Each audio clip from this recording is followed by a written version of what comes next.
नमस्कार दोस्तों, स्वागत है आप सभी का इस सीरीज में। इस सीरीज में हम केमिस्ट्री के 20 क्वेश्चन देखेंगे जो कि आगामी परीक्षाओं को मद्देनजर देखते हुए बहुत महत्वपूर्ण है। यह क्वेश्चन लगातार लगभग 15 वर्षों से इन टॉपिकों से बनते आ रहे हैं, तो आइए इन्हें देखते हैं।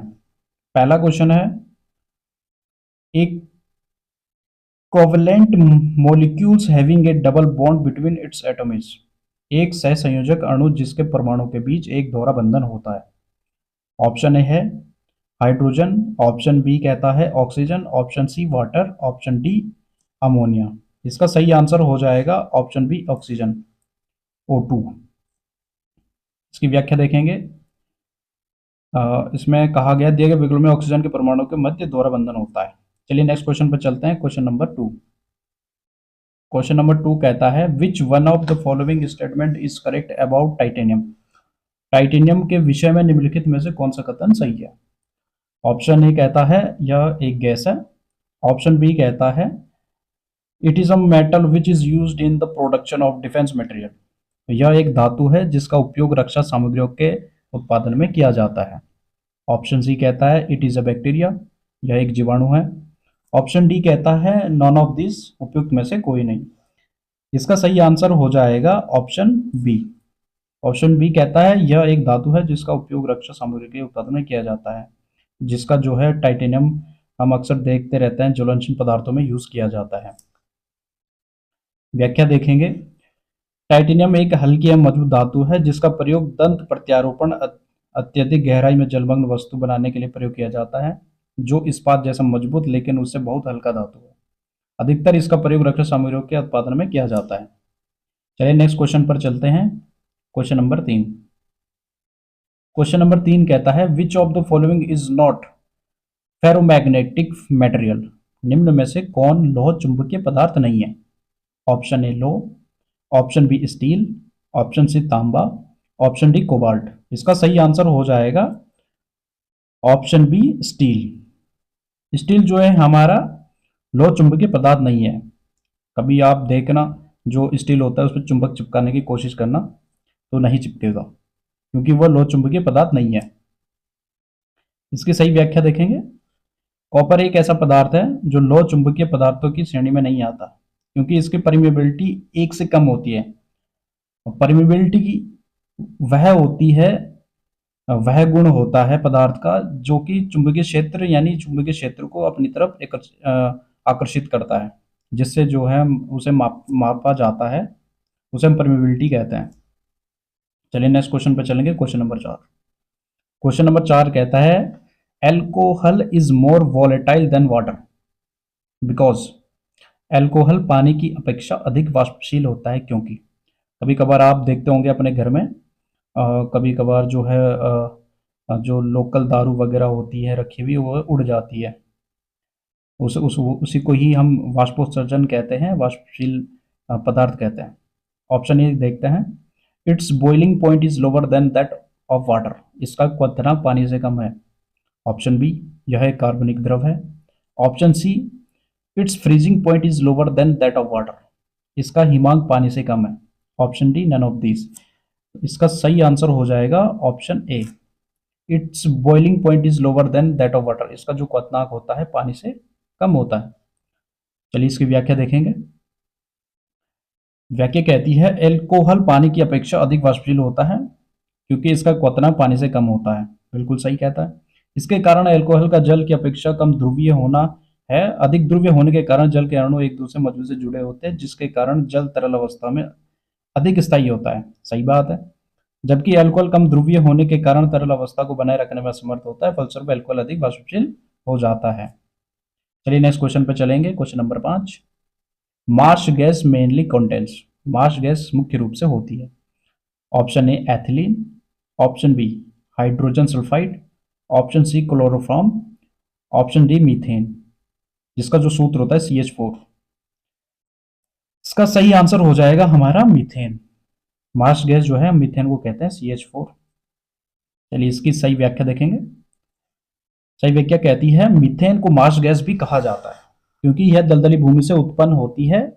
बिल्कुल सही है। यह एक रंगहीन गंधहीन ज्वलनशील गैस है, बिल्कुल सही है। बाद में जो है इसमें ताकि गंध मिले इसमें पदार्थ मिलाए जाते हैं ताकि इसमें जो है गंध आ जाए, ताकि लोगों को पता चल जाए। यह प्राकृतिक गैस का मुख्य घटक है, बिल्कुल सही है, नेचुरल गैस का मुख्य घटक है। इसका रासायनिक सूत्र CH4 है। चलिए नेक्स्ट क्वेश्चन पे चलेंगे, question number 6। Which of the following is the main component of biogas and natural gas? निम्नलिखित में से कौन सा बायोगैस एवं प्राकृतिक गैस का मुख्य घटक है? Option A ethane, option B butane, option C methane, option D propane. इसका सही आंसर हो जाएगा ऑप्शन सी मीथेन। मीथेन जो है हमारा नेचुरल गैस का मुख्य घटक है। चलिए इसकी व्याख्या भी देख लेते हैं। बायोगैस एवं प्राकृतिक गैस का मुख्य गठन मीथेन है, बिल्कुल सही बात है। बायोगैस एक जैव रासायनिक प्रक्रिया के माध्यम से उत्पन्न होती है। प्राकृतिक गैस एक जीवाश्म ईंधन है। यह एक हाइड्रोकार्बन गैस मिश्रण है, बिल्कुल, जिसमें मुख्य रूप से मीथेन होता है, बिल्कुल सही बात है। चलिए नेक्स्ट क्वेश्चन पे चलेंगे, question number 7। The substance which is hardest in nature is? प्रकृति में कठोरतम पदार्थ है। Option A platinum, option C silicon, option B diamond, option D gold. इसमें जो है ऑप्शन की नंबरिंग आगे पीछे हो गई है, उसके लिए मैं क्षमा चाहता हूँ। हम इसमें जो है ऑप्शन देखेंगे तो इसमें सही आंसर हो जाएगा हमारा ऑप्शन बी डायमंड। डायमंड जो है सबसे कठोर होता है और ये प्राय जो है खादानों से निकलता है। इसे कोई हम बाहर ही नहीं बना सकते, ये हमें खादानों से ही प्राप्त होता है। उसके बाद जो है इसकी पॉलिशिंग होती है। इसकी सही व्याख्या देखेंगे। हीरा, जिसे हम डायमंड कहते हैं, प्रकृति का कठोर तो प्राकृतिक पदार्थ होता है, बिल्कुल होता है। हीरा पृथ्वी के एक अंदर खादानों में पाया जाता है, बिल्कुल पाया जाता है। इसका उपयोग आभूषण बनाने में किया जाता है, बिल्कुल सही बात। चलिए नेक्स्ट क्वेश्चन पर चलें, question number 8। The tip of match sticks contents. माचिस की तीलियों की नोक पर लगा होता है। Option A phosphorus pentoxide, option B white phosphorus, option C red phosphorus, option D phosphorus pentachloride.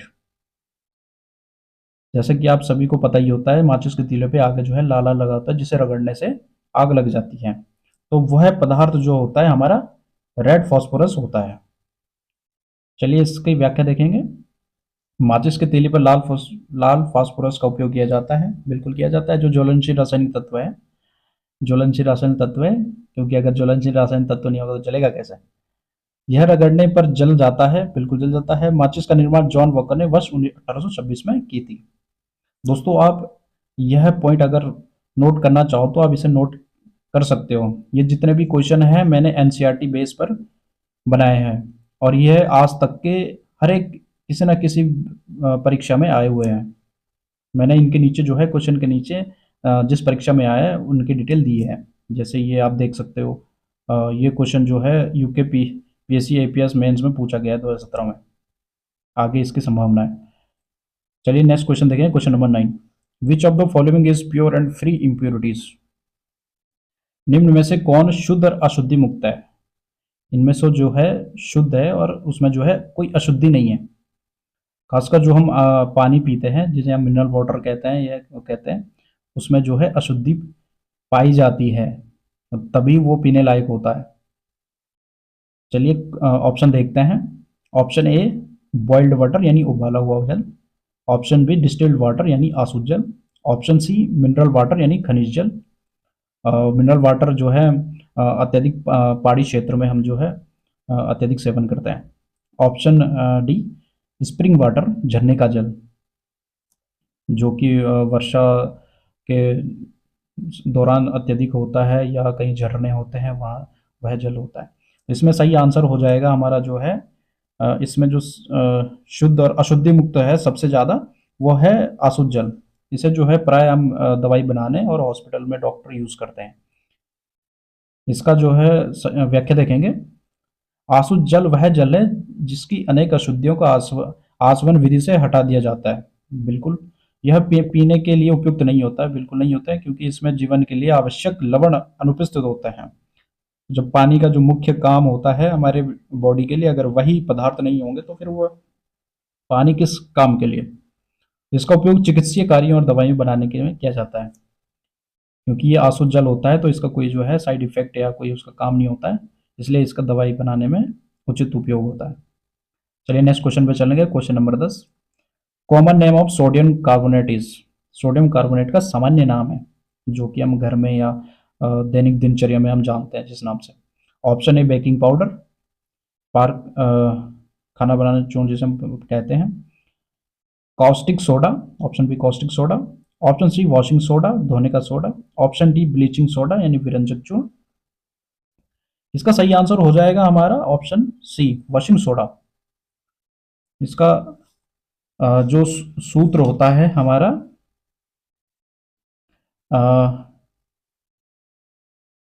Na2CO3, sodium bicarbonate जो हम कहते हैं इसे। क्वेश्चन नंबर इसकी व्याख्या भी देख लेते हैं। सोडियम कार्बोनेट का रासायनिक सूत्र जो है Na2CO3 है। इसे वॉशिंग सोडा, सोडा ऐश और सोडा क्रिस्टल के रूप में जाना जाता है। दोस्तों आप इस बात को ध्यान में रखेंगे, इसे कई कबार इस नाम से क्वेश्चन में पूछा जाता है कि बताइए सोडा ऐश क्या होता है तथा सोडा क्रिस्टल के रूप में किसे जाना जाता है। तो इसमें कंफ्यूज नहीं होना है, आप इसे अच्छे से पढ़ के जाइए। चलिए नेक्स्ट क्वेश्चन पे चलेंगे। Question number 11, lignite is a type of, lignite एक प्रकार है। ऑप्शन ए लाइमस्टोन यानी चूना पत्थर का।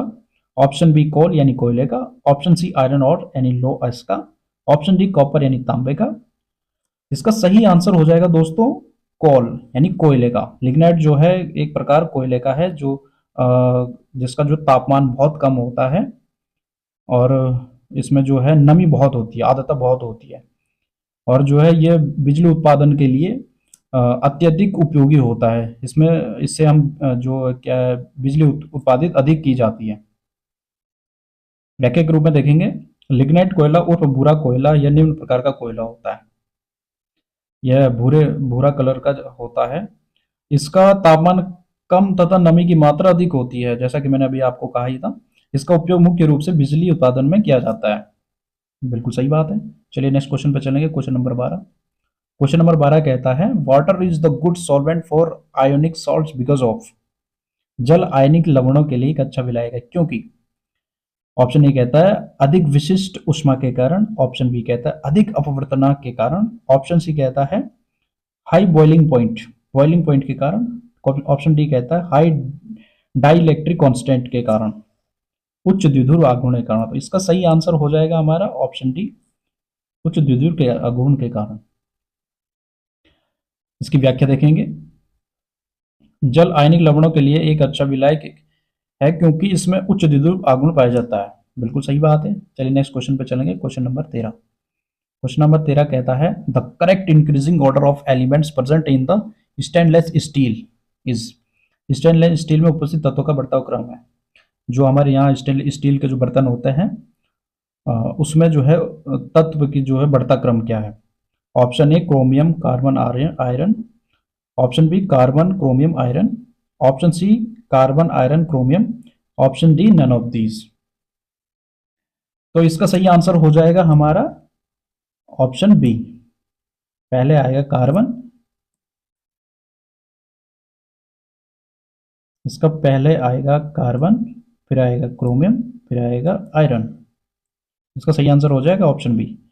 इसकी व्याख्या देखेंगे, स्टेनलेस स्टील लोहे का एक मिश्र धातु है जो जंग और जंग के लिए प्रतिरोधी है। बिल्कुल इसमें जो है जंग बहुत कम लगता है। क्वेश्चन नंबर 14, क्वेश्चन नंबर 14 कहता है वर्षा ऋतु में लकड़ी से बने दरवाजों के फूलने का कारण। दोस्तों आप लोगों ने यह चीजें बहुत नोटिस करी होगी कि जो है जब बरसात होती है, बरसात के समय में जो है हमारे घर के दरवाजे, जो बाहर के दरवाजे होते हैं स्पेशली जहाँ पर पानी की छींटें लग जाती है, बरसात उछल के लग जाती है, वो जो है आवाज़ें करने लगती है, कभी चें कभी कुछ इस टाइप की आवाज़ करने लग जाती है, टाइट हो जाता है दरवाज़ा, जो है दरवाज़ा फूल जाता है, चौखट फूल जाती है। तो उसका कारण क्या है। ऑप्शन ए वाष्पोत्सर्जन। ऑप्शन बी अंतःशोषण। ऑप्शन बी बहिःपरासरण। ऑप्शन डी बिंदुकावन। इसका जो है सही आंसर हो जाएगा हमारा अंतःशोषण। इसकी व्याख्या देखेंगे, व्याख्या कहती है वर्षा ऋतु में लकड़ी से बने दरवाजों के फूलने का कारण अंतःशोषण है। बिल्कुल सही बात है। यह एक विशेष प्रकार का विसरण है। जब ठोस एवं कोलाइड्स द्वारा पानी को अवशोषित किया जाता है तो इसके कारण इसके आयतन में विशाल रूप से वृद्धि होती है। बिल्कुल होती है, इसका साइज बढ़ जाता है। अतः शोषण के प्रतिष्ठित उदाहरण में बीजों और सूखी लकड़ियों द्वारा जल का अवशोषण होता है। बिल्कुल लकड़ी द्वारा अवशोषण हो जाता है। प्राय इससे बचने के लिए फर्नीचर में समय आइलिंग की जाती है, बिल्कुल की जाती है, कभी पेंट किया जाता है, कभी आइलिंग की जाती है। आप पहाड़ी क्षेत्र में देखेंगे जहाँ पे जो है बरसात से पहले उस पे या तो पेंट किया जाता है या ऑयलिंग कर दी जाती है, ताकि जो है उस पे कोई बरसात का वो फर्क ना पड़े। क्वेश्चन नंबर 15, कोबाल्ट 60 का उपयोग आमतौर पर कैंसर के इलाज में विकिरण चिकित्सा में किया जाता है क्योंकि इससे उत्सर्जित होते हैं। दोस्तों ये क्वेश्चन आयोग ने लगभग कम से कम पिछले 5 से 7 वर्षों में 8 या 9 बार पूछ लिया है, यूके पीएससी ने भी और यूके ट्रिपल एससी ने भी, एवं अलग अलग एग्जामों में भी इसे पूछा जाता है कोबाल्ट 60। ये बहुत महत्वपूर्ण तत्व है, तो इसके बारे में जो है आयोग एवं अन्य प्रतियोगी परीक्षाओं में पूछे जाते हैं क्वेश्चन। चलिए इसका पहला आंसर देखते हैं, सॉरी पहला ऑप्शन देखते हैं। ऑप्शन ए अल्फा किरणें, ऑप्शन बी बीटा किरणें, ऑप्शन सी गामा किरणें, ऑप्शन डी इनमें से कोई नहीं। तो इसका सही आंसर हो जाएगा हमारा, इसमें जो है गामा किरणें पाई जाती है।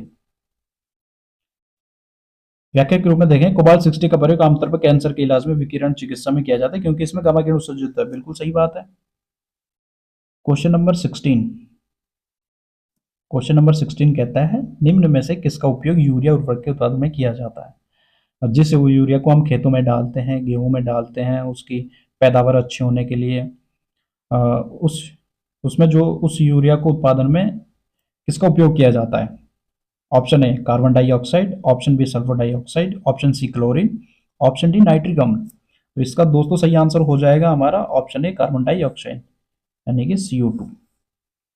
व्याख्या के रूप में देखेंगे, व्याख्या कहती है यूरिया उर्वरक के उत्पादन में कार्बन डाइऑक्साइड का उपयोग किया जाता है। यूरिया श्वेत क्रिस्टल जल में विलय ठोस NH2CO NH2 है, बिल्कुल है, जिसका उपयोग उर्वरक के रूप में किया जाता है। आजकल प्रत्येक किसान जो है यूरिया के बिना अपनी फसल नहीं उगाता है, जिससे जो है हमारी कृत्रिम फसलें उगाई जा रही हैं और उससे जो है इसके फायदे भी बहुत है और उससे दोगुने नुकसान भी है, परंतु किसान करे क्या। उच्च दाब पर अमोनिया को कार्बन डाइऑक्साइड के साथ गर्म करने पर कार्बनिक यौगिक यूरिया प्राप्त होता है। चलिए नेक्स्ट क्वेश्चन पे चलते हैं, क्वेश्चन नंबर 17। क्वेश्चन नंबर 17 कहता है निम्नलिखित में से कौन सा पॉलीमर नहीं है। Option A nylon, option B teflon, option C कैशिलेक्टे, ऑप्शन डी पॉलीस्टाइरेन। इसका सही आंसर हो जाएगा हमारा ऑप्शन सी कैशिलेक्टे। व्याख्या के रूप में देखेंगे, पॉलीमर वे पदार्थ हैं जिनके अणु आकार में बहुत बड़े होते हैं। ये सरल अणु ही जिन्हें मोनोमर कहते हैं, ये मोनोमर से मिलकर बने होते हैं। कैप्रोलेक्टम एक कार्बनिक यौगिक है, यह रंगीन ठोस होता है। यह क्रापोइक एसिड का एक साइक्लिक एसिड होता है, जबकि नायलॉन, टेफ्लॉन और पॉलीस्टाइरीन पॉलीमर होता है, बिल्कुल सही बात है। चलिए नेक्स्ट क्वेश्चन पर चलेंगे, क्वेश्चन नंबर 18। क्वेश्चन नंबर 18 कह रहा है निम्नलिखित में से कौन सा जोड़ा तांबे के मिश्रण धातुओं का है। ऑप्शन ए पीतल एवं इन्वार, ऑप्शन बी कांसा एवं नाइक्रोम, ऑप्शन सी पीतल एवं कांसा, ऑप्शन डी उपयुक्त में से कोई नहीं। इसका हमारा सही आंसर हो जाएगा ऑप्शन सी पीतल एवं कांसा। व्याख्या के रूप में देखेंगे, पीतल एवं कांसा दोनों मिश्र धातु है। पीतल तांबा एवं जस्ते का, जबकि कांसा तांबे और टिन का मिश्रण है, बिल्कुल सही बात है। हमारा जो पीतल बनता है तांबा और जस्ते का बनता है, जबकि कांसा हमारा तांबा और टिन का मिश्रण से बनता है। पीतल का प्रयोग बर्तन बनाने, जबकि कांसे का प्रयोग सिक्का या घंटी बनाने में किया जाता है, बिल्कुल सही बात है। क्वेश्चन नंबर 19 देखेंगे, तारे अपनी ऊर्जा निम्न में से किस प्रकार प्राप्त करते हैं। ऑप्शन ए नाभिक के संयोजन के फलस्वरूप, ऑप्शन बी नाभिक के विखंडन से, ऑप्शन सी रासायनिक क्रिया से, ऑप्शन डी गुरुत्वाकर्षण खिंचाव से। तो दोस्तों इसका सही आंसर हो जाएगा हमारा ऑप्शन ए नाभिक के संयोजन के फलस्वरूप। चलिए आज के लास्ट क्वेश्चन, उससे पहले हम इसकी व्याख्या देख लेंगे। तारे अपनी ऊर्जा नाभिक के संयोजन के फलस्वरूप प्राप्त करते हैं। दो हल्के नाभिक के संयोजन से एक भारी नाभिक बनने की प्रक्रिया को संलयन कहते हैं। नाभिक के संलयन में धनावेश संलयित होते हैं। सूर्य और तारों में ऊर्जा का स्रोत नाभिक के संलयन प्रक्रिया है। जो हमारा सूर्य है वो भी एक तारा है। हाइड्रोजन बम भी संलयन के सिद्धांत पर काम करता है, बिल्कुल काम करता है। चलिए लास्ट क्वेश्चन पर चलेंगे आज के, क्वेश्चन नंबर 20। एक रेडियो धर्मी तत्व जिसके भारतवर्ष में बड़े भंडार पाए जाते हैं। ये बहुत महत्वपूर्ण क्वेश्चन है। अनेकों प्रतियोगी परीक्षाओं में बना है। चलिए इसके ऑप्शन देखते हैं। Option A plutonium, option B radium, option C thorium, option D uranium. इसका सही आंसर हो जाएगा हमारा ऑप्शन सी थोरियम। थोरियम जो है हमारे भारतवर्ष में अत्यधिक पाया जाता है। चलिए इसकी व्याख्या देखते हैं। आप चाहो तो इसे नोट डाउन कर सकते हो, हमारे पीसीएस दृष्टि से महत्वपूर्ण है। थोरियम का बड़े भंडार भारतवर्ष में पाए जाते हैं। थोरियम के मुख्य खनिज स्रोत थोरनाइट, अल्नाइट, मोनाजाइट है। यह भी एक प्रकार का परमाणु खनिज है, बिल्कुल। अल्नाइट भूरे और काले रंग का खनिज है। संसार में थोरियम का मुख्य स्रोत मोनाजाइट है। यह पीलापन लिए हुए भूरे रंग का खनिज है, बिल्कुल है। Monazite Brazil, Australia, Malaysia, Sri Lanka, Bharat, America आदि देशों में पाए जाते हैं। विश्व में सबसे अधिक थोरियम जिसे हम मोनाजाइट के रूप में जानते हैं, भारत में पाया जाता है। भारत में थोरियम का भंडार केरल के तट की रेत में मोनाजाइट के रूप में पाया जाता है। यह खनिज केडियापत्तन से कोलाचल तक 7 किमी क्षेत्र में फैला हुआ है। इसके अतिरिक्त निंडकारा की काली भूरी रेत पुराकाड़ तक फैली हुई है, जो मोनाजाइट रेतों से परिपूर्ण है। तो दोस्तों यह एक और क्वेश्चन है 21, क्वेश्चन नंबर 21। जल के लिए पीएच मान होता है। क्वेश्चन नंबर ए लगभग 0, question number option number B लगभग 7, ऑप्शन नंबर सी 5 से कम, ऑप्शन नंबर डी 8.7 या उससे अधिक। तो दोस्तों यह क्वेश्चन आप सभी के लिए होमवर्क हो जाएगा, और जो है आप कमेंट सेक्शन में इस क्वेश्चन का आंसर दे सकते हैं। अगले क्वेश्चन में इसका आंसर दे दिया जाएगा। कोशिश करिएगा आप इस क्वेश्चन का आंसर दे सको। तो चलिए इस सीरीज में बने रहने के लिए धन्यवाद, तथा आगे कंटिन्यू रहने के लिए मेरे इस चैनल को जीके ट्रिक्स जर्नी को सब्सक्राइब कीजिए, लाइक एंड शेयर कीजिए। किसी का कोई सुझाव होता है तो आप कमेंट करके ज़रूर बताइए। मैं कोशिश करूँगा उसका जल्द से जल्दी आंसर देने का। चलिए बहुत बहुत धन्यवाद।